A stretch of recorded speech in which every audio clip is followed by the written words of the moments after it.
Hello and a very good evening to all my dear students.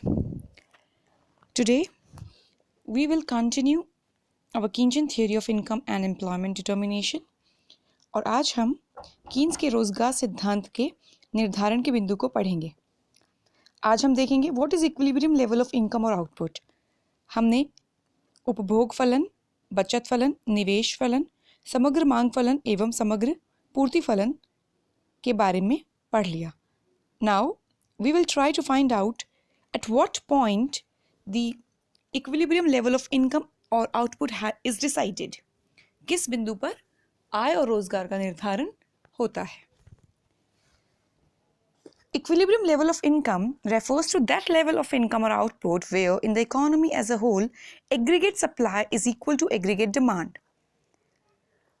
रोजगार एवं उत्पादन के साम्य का बिंदु वह बिंदु होता है जहां समग्र पूर्ति समग्र मांग के बराबर होती है।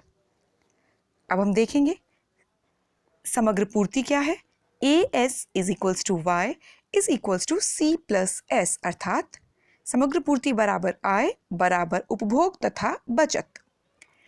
और AD क्या है, समग्र मांग क्या है। AD is equals to C plus I, that is aggregate demand is equals to consumption plus investment. समग्र मांग उपभोग प्लस निवेश का जोड़ है। इस समीकरण से हमें एक और समीकरण प्राप्त होता है जहां पर AS और AD दोनों में जब उपभोग को हम कॉमन मान लेते हैं, when C is considered as the common factor in both aggregate supply and aggregate demand, we come across a new identity, that is saving is equals to investment. बचत निवेश के बराबर है। तो इसलिए हमें यहाँ पर दो दृष्टिकोण मिलेंगे। पहला दृष्टिकोण होगा समग्र पूर्ति एवं समग्र मांग का दृष्टिकोण एवं दूसरा है बचत और निवेश का दृष्टिकोण। तो पहले हम ASAD अप्रोच से साम्य के बिंदु को ज्ञात करने का प्रयत्न करते हैं। Will try to find out the equilibrium level by understanding the concepts of and the approach of aggregate supply and aggregate demand.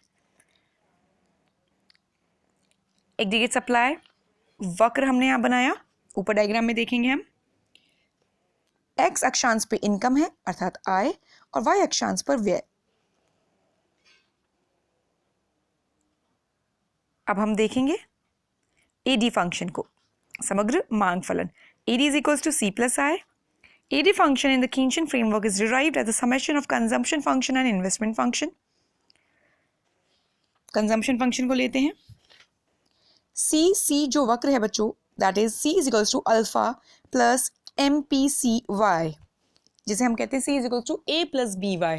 और Y कौन सा होगा यहाँ पे, डिस्पोजेबल इनकम, परियोज्य आय। अब आप देखिए, इसको ब्रीफली एक्सप्लेन किया है। एक्स अक्षांश पे यहाँ पे इनकम लिया है, वाई अक्षांश पे यहाँ पे उपभोग लिया है। OY आपकी आय वक्र है। C is the consumption curve and we can say the consumption function. OC shows the minimum level of consumption, that is alpha. O से लेके जो C तक बिंदु है वो शून्य आय पर भी उपभोग की न्यूनतम मात्रा को दर्शाता है, जिसे अल्फा से दर्शाया गया है। C increases as Y increases, उपभोग बढ़ेगा जैसे जैसे आय बढ़ेगी। But increase in C per unit of Y refers to MPC.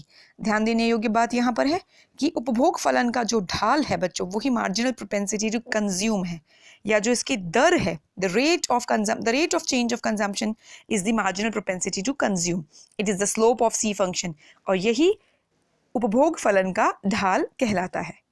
ठीक है, अब हम देखेंगे निवेश फलन को। नीचे देखिए, यहाँ पर हमने स्वायत्त निवेश को लिया है, अर्थात we have taken here autonomous investment instead of induced investment. Class में मैंने आपको स्वायत्त निवेश एवं प्रेरित निवेश के बीच अंतर को समझाया था। यहाँ पर हमने एक क्षैतिज ढाल का KI वक्र लिया है जो स्वायत्त निवेश को दर्शा रहा है। We have taken an autonomous investment function and an autonomous investment curve here which is horizontal to the x-axis, जो x अक्षांश के समानांतर है। Now अब हम देखेंगे उपभोग फलन और निवेश फलन को जोड़कर। We'll try to find out the summation of consumption function and investment function. देखिए ये वक्र बहुत इंपॉर्टेंट है। नेक्स्ट स्लाइड में यहाँ पर नीचे जो ऊपर एक डायग्राम दिया हुआ है वो देखिए आप पहले। आई जो है बच्चों वो क्या है, निवेश फलन है, निवेश वक्र है। सी देखिए वो है उपभोग फलन। अब देखिए आप आई और सी को जब हमने जोड़ा तो हमें मिला के जो कि है समग्र मांग फलन। ठीक है, सी प्लस आई जो शुरू हो रहा है ओ आई और सी आई को जोड़कर, इसलिए ओ के स्टार्टिंग पॉइंट क्या है देखिए आप यहाँ पर, ओ से के तक।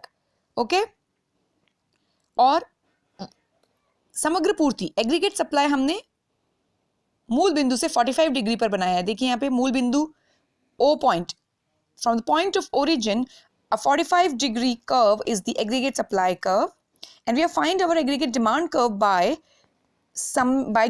having the summation of consumption function and the investment function. तो ये हुआ आपका समग्र मांग फलन। अब हम आगे बढ़ेंगे और अब हम इसके संतुलन की ओर बढ़ेंगे। अब ये बहुत इंपॉर्टेंट बात ध्यान रखने योग्य यहाँ पर यह है, स्टार्टिंग का लाइन देखिए, c plus I function is above and parallel to the c function. जो एडी फलन है बच्चों, c प्लस आई जो समग्र मांग का फलन है वो उपभोग फलन से हमेशा ऊपर होगा लेकिन उसके समानांतर होगा। अब समानांतर क्यों होगा? समानांतर इसलिए होगा क्योंकि जो निवेश फलन है वो स्थिर है, क्योंकि यहाँ पर हमने स्वायत्त निवेश लिया है, उसमें कोई परिवर्तन हम अपेक्षा नहीं कर रहे हैं किसी भी प्रकार के परिवर्तन की। इसलिए वो जब इन दोनों का अंतर क्या है, सी और उपभोग फलन में और समग्र मांग फलन में, सी तो दोनों में कॉमन हो गया, सिर्फ निवेश का ही तो अंतर है। और निवेश यहाँ पर हमने स्वायत्त निवेश लिया है जो कि परिवर्तित नहीं होता, इसलिए इन दोनों के बीच की दूरी जो होगी वही निवेश होगा। तो सी और एडी वक्र पीछे आप देख सकते हैं डायग्राम में, सी वक्र और एडी वक्र की जो बीच की दूरी है वही आपके निवेश को दर्शा रही है और वो स्थिर है, इसलिए इन दोनों के बीच में पैरेलल रिलेशनशिप होगी। अब हम पहले वाले अप्रोच से साम्य को प्राप्त करने का प्रयत्न करेंगे। ASAD अप्रोच, हमने एक आई निवेश वक्र बनाया, सी उपभोग वक्र बनाया, के समग्र मांग वक्र बनाया जो कि उपभोग वक्र और निवेश वक्र का जोड़ है, और हमने एक मूल बिंदु से 45 डिग्री पर समग्र पूर्ति वक्र बनाया। अब हमें यह देखना है कि जहां पर एग्रीगेट सप्लाई एग्रीगेट डिमांड को कट करेगा वो पॉइंट होगा पॉइंट ऑफ इक्विलिब्रियम। तो पॉइंट Q, बिंदु Q पर हमने देखा कि समग्र मांग फलन ने समग्र पूर्ति वक्र को कट किया। यही Q बिंदु संतुलन का बिंदु है और इसी बिंदु को कहेंगे इफेक्टिव डिमांड का पॉइंट।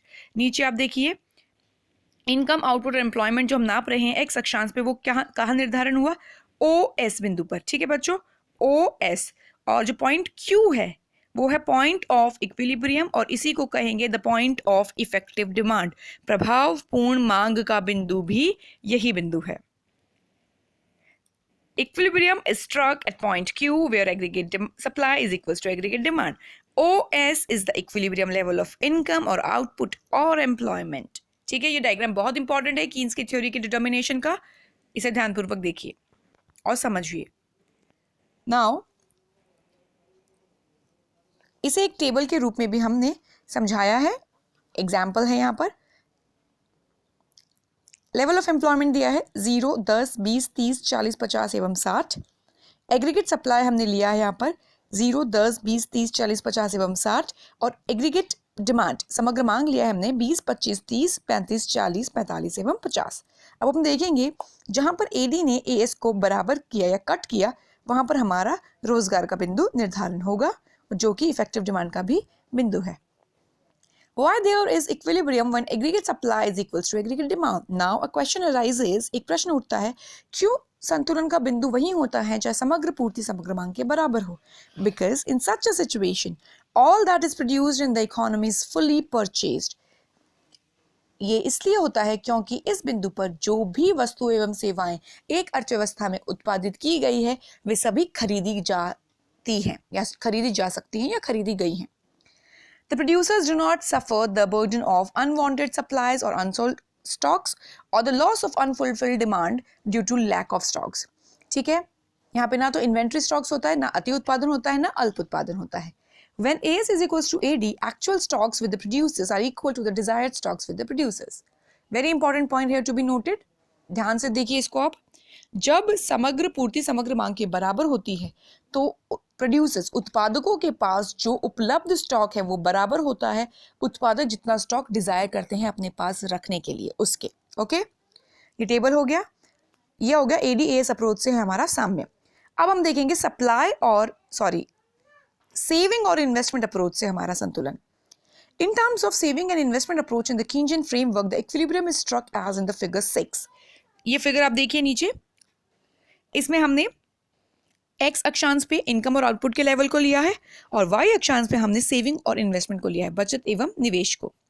हमने स्वायत्त निवेश वक्र बनाया है, ऑटोनोमस इन्वेस्टमेंट कर्व II, और हमने एक बचत वक्र ड्रॉ किया है जो हमने C+S के थ्रू भी ले सकते हैं हम या AD के थ्रू भी ले सकते हैं। C अगर जैसे I में से कंजम्पशन को निकाल देंगे हम, Y में say that is your income, if you deduct the amount of consumption whatever left is your saving, जो भी बचता है वो आपकी बचत है।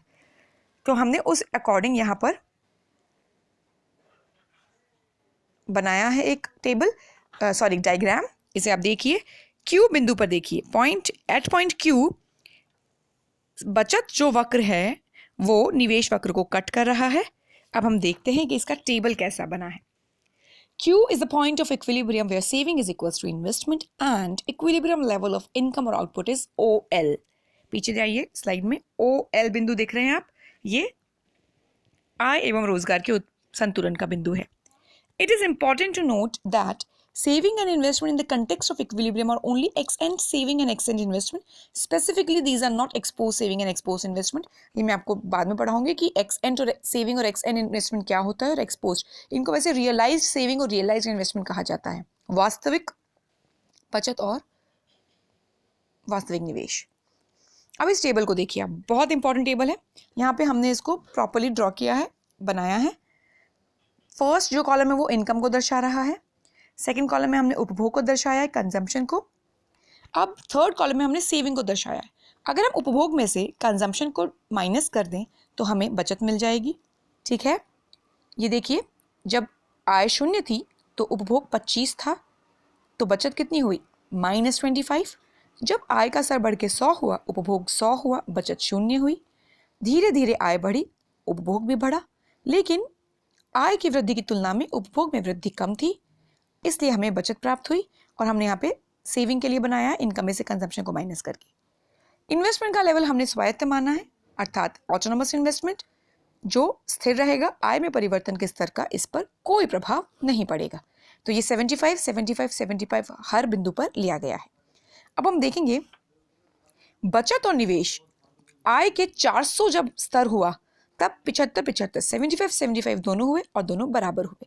तो इक्विलिब्रियम लेवल ऑफ इनकम क्या रहा, 400, जहां पर saving is equals to your investment. Okay, इस तरीके से हमने बचत और निवेश के तरीके से भी या विश्लेषण से भी आय एवं उत्पादन के संतुलन को ज्ञात किया। अब हम देखते हैं कि एक साथ ADAS अप्रोच को भी और सेविंग इन्वेस्टमेंट अप्रोच को हम एक साथ देखते हैं। Simultaneous equality between aggregate supply and aggregate demand as well as between saving and investment. इस चित्र को आप ध्यान से देखिए, ऊपर मैंने ADAS अप्रोच को ड्रॉ किया है, नीचे सेविंग इन्वेस्टमेंट अप्रोच को ड्रॉ किया है। AS वक्र ने AD वक्र को Q बिंदु पे कट किया, जहां पर सेविंग Q बिंदु के आगे तो सेविंग पॉजिटिव होगी, Q बिंदु के पीछे सेविंग नेगेटिव है बच्चों। ओके, क्योंकि यहां पर उपभोग आय से ज्यादा है तो हमारी बचत कम है। जैसे ही उपभोग आय की तुलना में कम हो जाएगा, उपभोग या निवेश दोनों मिलके जो एग्रीगेट डिमांड है, तो पॉजिटिव सेविंग आ गया और Q बिंदु हो गया प्रभावपूर्ण मांग का बिंदु। नीचे देखिए आप, एक्स और वाई अक्षांश हमने बनाया है। ओके, एक्स अक्षांश पे हमने आय और उत्पादन के बिंदु को मापेंगे and will measure saving and investment on the Y axis. जहां तक आपकी नेगेटिव सेविंग है वो हमने 0 से नीचे माइनस वाले हॉरिजॉन में दिखाया है और Q बिंदु पर यहाँ पर सेविंग और इन्वेस्टमेंट भी एक दूसरे के बराबर है। तो equilibrium is attained at point Q when AS is equals to AD and saving is equals to investment. Okay, OL is the equilibrium level of income, output or employment.